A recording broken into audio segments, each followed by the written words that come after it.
Hey everyone, welcome to the final season preview from the Rip City Community pregame show. I'm Tara Bowen Biggs here with Dylan Sage. Hey, how you doing? Great. How I'm you ready. This is about to get weird. how you feeling? Just let's do a little mental health check-in first, before, just because it's been quite a week with the Blazers. I'm good. I got a Norman Powell prop that I feel really good about. If he hits 25 points, I get $4 to every $1 I put in to the sports book. So I'm feeling if my apple of my eye has a good game, I'm gonna get some money off of it. So Oh my gosh, I will be so excited for two reasons then if Norman Powell goes for 25 or more, because that means mm, the Blazers had a great game and it means you're doing well too. That's yeah. awesome.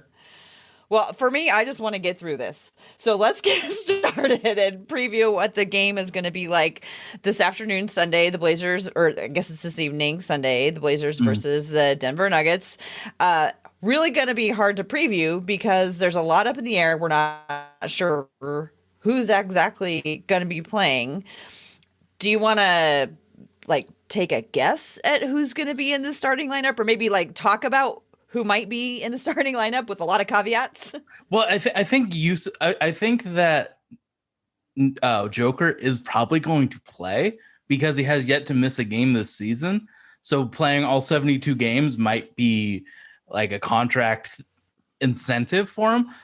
But we don't know who's going to play and how long that they're going to play. Woj said that their main players will be on a minutes limit, didn't describe the limit of the minutes. So it's hard to project. Like Joker could play one rotation and he started and played that game. He could play 30 minutes. That's still limited minutes since there's a 48-minute, total at that position. So you really don't know how long they're going to play. And I don't think we'll know how long they play until it's over, because why would you play Joker if you're hard stuck at where you're at? Why would you want to risk anything to your MVP candidate? So it's gonna be weird. We're just gonna have to be able to be flexible with what happens. It's a must win for the Blazers, that's for damn sure. But who are we gonna play, JaVale McGee or Joker? Are we gonna play Zeke Naji or Michael Porter Jr.? You don't know. We don't know until the lineups are out and the game actually happens.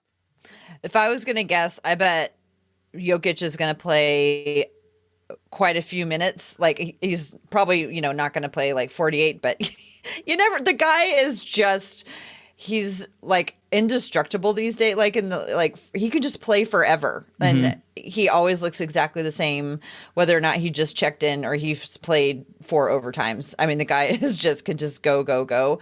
And I also think that like, if he wasn't playing, he'd be like, what else am I supposed to do? Just put me in there. But so I believe he will play, and I think he'll play a fair number of minutes. But I'm very intrigued and interested to see what they do with Michael Porter Jr. because of his injury history and just him being a little more fragile historically than JaVale McGee is. Well, or than Jokic is.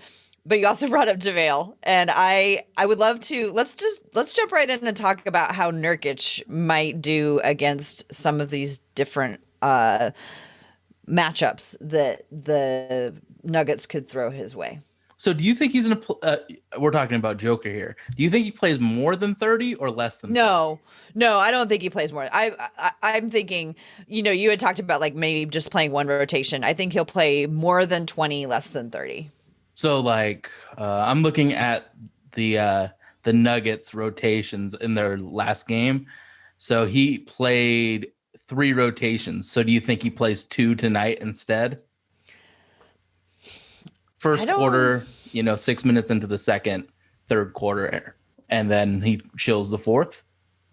Yeah, I could see him sitting out the fourth, but Mm-hmm. he just strikes me as a guy that it's like, just play me. Like, what else am I gonna do? I'm just gonna sit here. I'm bored. And like him sitting there like bugging the coach about playing would be more annoying than just like putting the guy in, because you know that he's just not gonna get injured because he just is indestructible. Knock on wood. I would hate for him to actually get injured. Yeah. But yeah, but you're right. Like it is a risk. He just seems like the kind of guy who would just be like, I don't care. Just I'm gonna play. So yeah, let's go with not playing in the fourth. Hmm. So 28-22 or something with Joker JaVale. Yeah. Yeah, I think yeah. I see. I worry that JaVale will play a lot, and it's gonna be a tough Oh, he's matchup a great points per for. minute guy. He produces a lot in short term minutes. So when he plays a lot, like if do not play daily fantasy today, but if you were, JaVale McGee is a really good bet to have. He's going to be cheap. He's going to play more minutes, so an expanded role for JaVale. So there's So that. how's Yusuf Nurkic gonna handle it? I think I think the I think he'd do just fine against JaVale. JaVale's great, but the way that Yusuf's played the last few weeks defensively and offensively in most of the games, it's Yusuf's on a different level than JaVale. So there's that athleticism that JaVale's obviously going to have over him, but we've seen Yusuf defend that oop and that lob to from CP to Dario Saric and all of those lobs that he defends better than the other centers that we have. So I'm not worried about the JaVale McGee rim running because I trust Yusuf on the defensive side to cover up most of that pressure, and our guy Robert Covington, of course. Okay, well, from your mouth to God's ears. Right. I've been worried about, so Yusuf has been extremely active and doing so much these Mhm. last few games. He has struggled to score, though. Mhm. And how much of a concern is that to you? Do you think that it's just like he's been so focused on defense and doing the other things that just hasn't been a focus for him right now? I think that we have to give some credit to Phoenix and their defensive pressure because when Yusuf has struggled, it's been against better teams with better strategies. So maybe it's on the defense for making it more difficult because Yusuf isn't shying away from shooting.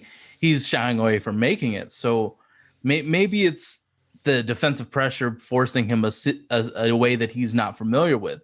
When I watched the Phoenix game, it looked like Yusuf was trying not to be mean, but it looked like he wasn't comfortable with where Phoenix was forcing him to go.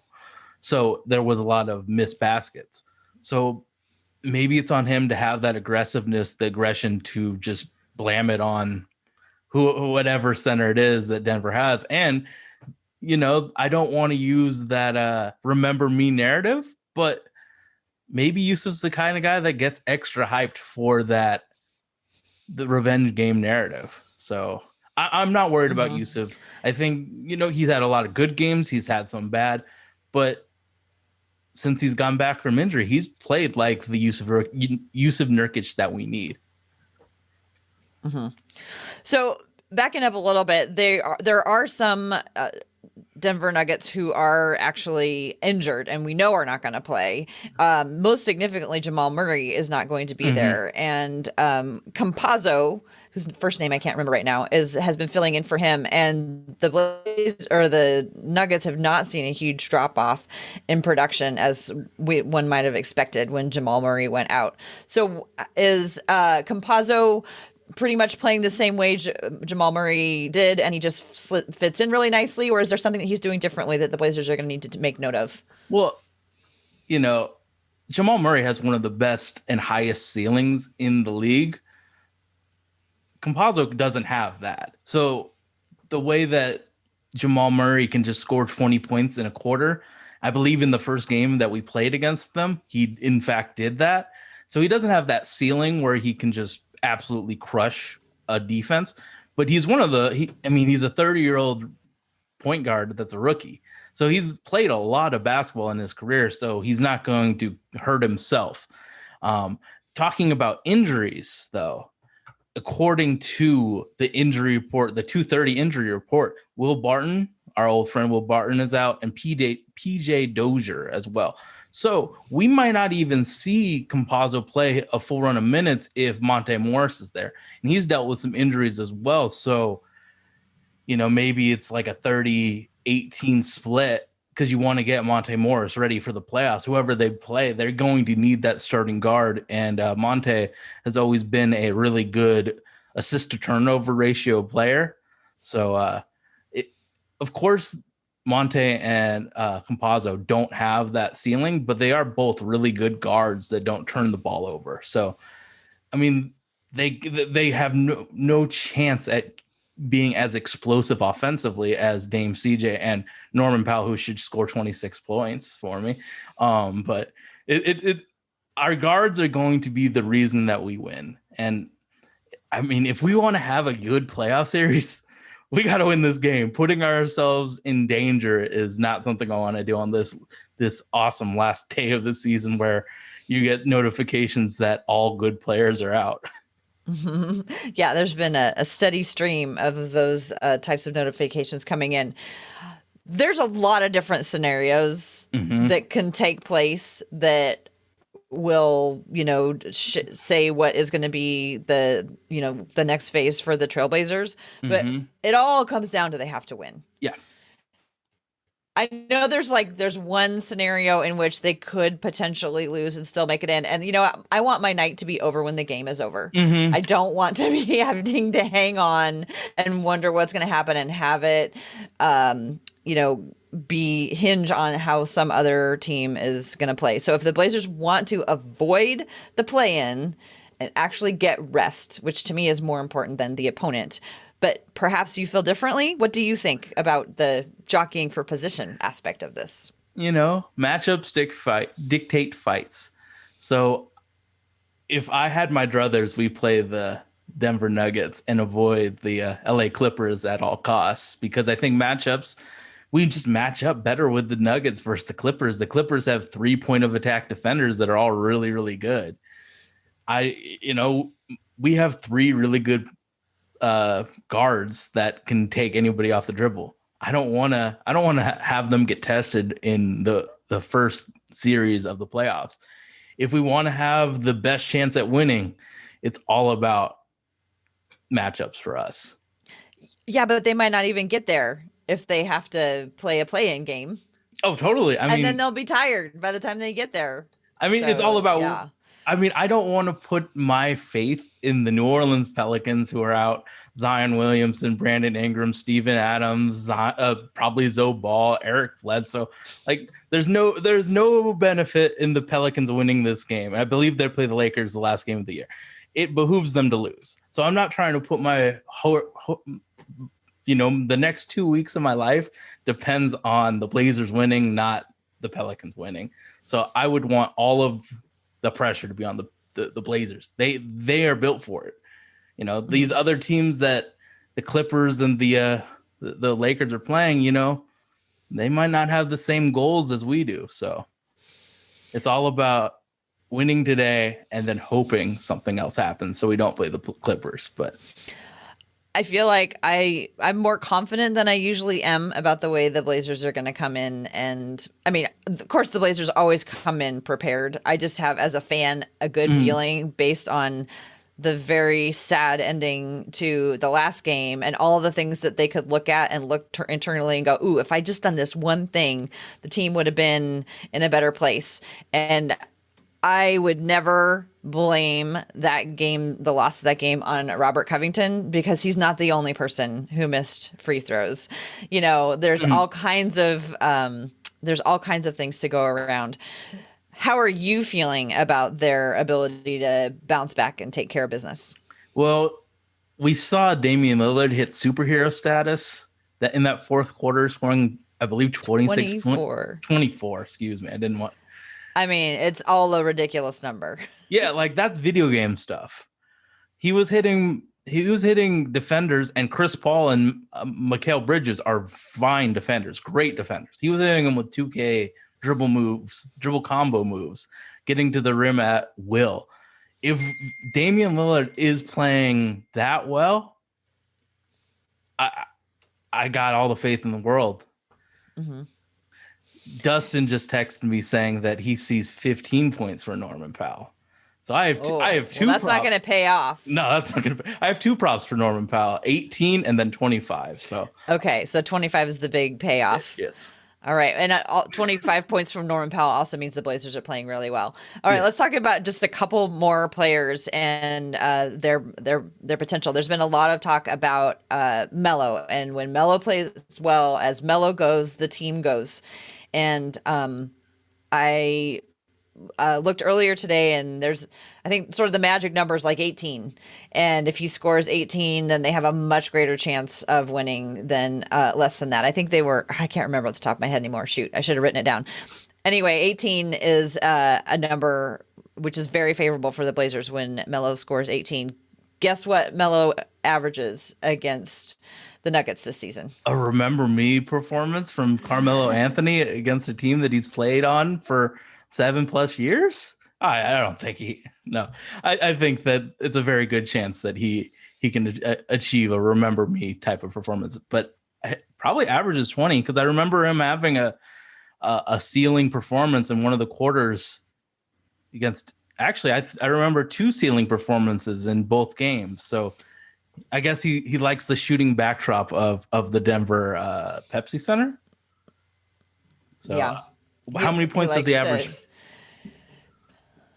This season, on the Or season, he's at 13.5, but against Denver, he's 18. While he's been on this season, I don't know what it's been over the mm, course of his career.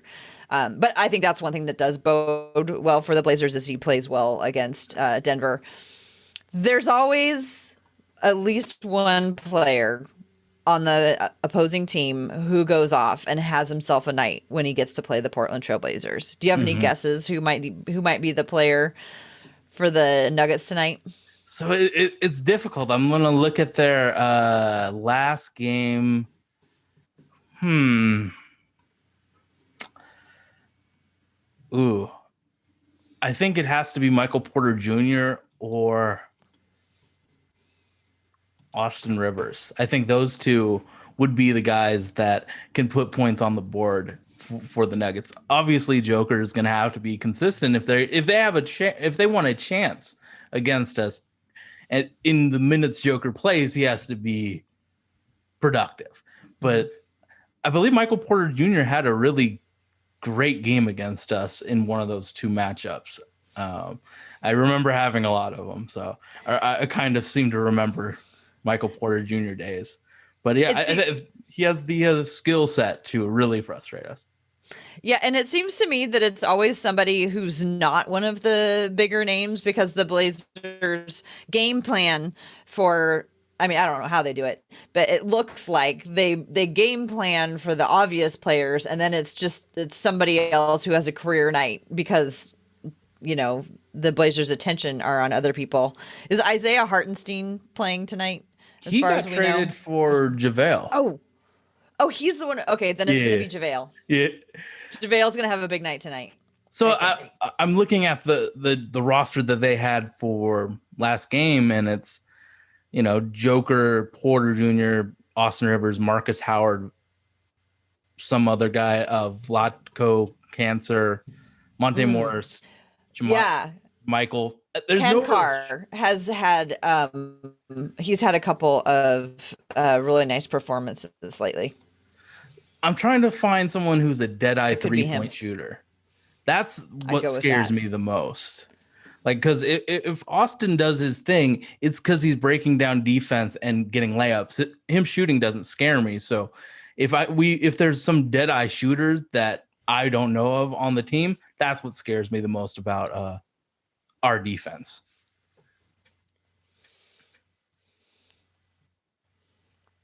Yeah. So last question, which Blazer, I mean, obviously Damian Lillard is, gonna have likely to have a good night, but who do you think is kind of the role player that really steps up today and makes a big difference? Well, Is it Norm? I kind of have some bias towards that. So outside of Norman Powell, who's going to score 26 points, we have the full allotment of players, correct? I think Robert Covington's going to have a really good game. It might not be points, but it could be rebounds, tipped passes. the Robert Covington hustle stats are going to be big. So if he's engaged defensively, I mean, that's just another great defender that Joker or Austin Rivers or Michael Porter Jr. has to get past to get into the lane. Mm-hmm. But yeah, Norman Yeah, Powell's getting and do you think we're 26. gonna? Then do you think we're gonna see that? Well, I guess we don't. It's too. I was gonna say, do you think we're gonna see that tight 8-man rotation? But I'm not even gonna ask you that because we have no idea what's gonna happen with this game in terms of who's gonna play how much.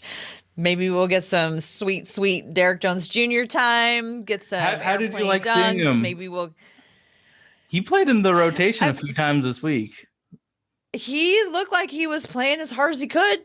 He looked like he was doing everything he could to stay in that game. Mm-hmm. And, I just remind myself that he's still young and, trust is such a big issue with Stotts. Oh my God, I almost said Adelman. Adelman has been in the news so much lately.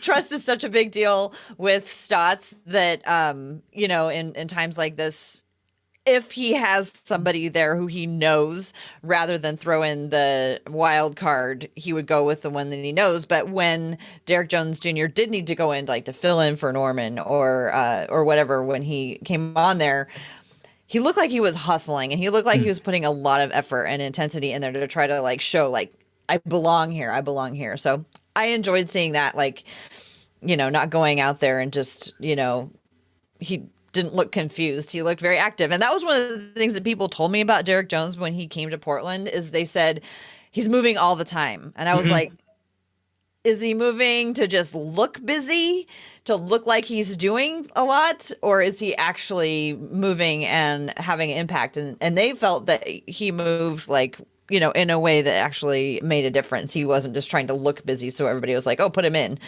So I've been seeing that, but apparently it's not quite as what Stotts wanted. But maybe we'll see him tonight. I agree with a lot of what you say about Derek Jones Jr. If you've listened to the Holy Backboard, I think 2 weeks ago, I had a very I had some strong opinions about him in the rotation. I believe that he absolutely deserves rotation time. I don't think he deserves to take Nasir because of how Nasir is going to be a big part of the team going forward, or Ant just because we need another guard. But I would much prefer to see Derek Jones in the rotation than Rondé Hollis Jefferson, because I think Derek provides more. I think it depends on what I think Rondé Hollis Jefferson. I think Rondé Hollis Jefferson provides the defense, and I think between Rondé and Nas Little and Derek Jones Jr., there's a lot of similarities. And going back to like what you're talking about ceiling, neither of them right now has a high ceiling, but which one has like the highest floor? And I think that's kind of what Stotts looks at, is who's gonna most likely not cause more issues than what they can bring. And I think that Rondé provides the most issues offensively, but we don't need to talk about players with lack of spacing who are afraid to shoot the basketball. So, I hope Derek plays some minutes because I think he deserves them. I think Nas provides the most ceiling. Derek Jones Jr. the most probably like reliable. I think he has the most secure floor. Yeah, and Hollis Jefferson, just like if you just need defense and everybody else in there is a shooter, I think he can be useful. Like that small ball lineup. Yeah, I mean, I have opinions. Who knows what's going to happen? Yeah, but I hope that all of them get rotations and they all can have fun on this very last day of the regular season, because there's a very, very good chance that this entire team won't be there next year. So this is the last time that all 15 can play as brothers, and the coaches and, ownership, general manager, like it all could change next year. So I hope they all enjoy this last regular season game that they have as family. Yeah, I think they're gonna take care of things, and they're gonna take care of things early. Now that I've said that, I've probably jinxed the whole thing, but I just feel good about this one. 4 rotations of Norman Powell, baby. Come on, Norman Powell, 26 points. 26 points. I will I've not turned you into a be little bit of a taking. gambler. No, because I gambled. My whole season was I bought one pair of Air Force Ones, and then I'm done with shoes. I bought one set of Top Shot. I'm done with Top Shot, and I placed two bets, and I'm done with betting. Now I'm gonna go back to my regular life, but The I am Hallmark life. exactly. There's a new one out, and apparently he's a high school basketball coach, so I can't believe I missed that. So if things don't go well with the Blazers tonight, I will be watching that immediately afterwards. Are you All going right, to stay well, off social media if if the worst thing happens? no, because if the worst thing happens, it's like, they're still, it's not like they're not in it. It's Mhm. not like the season is over if they don't win tonight.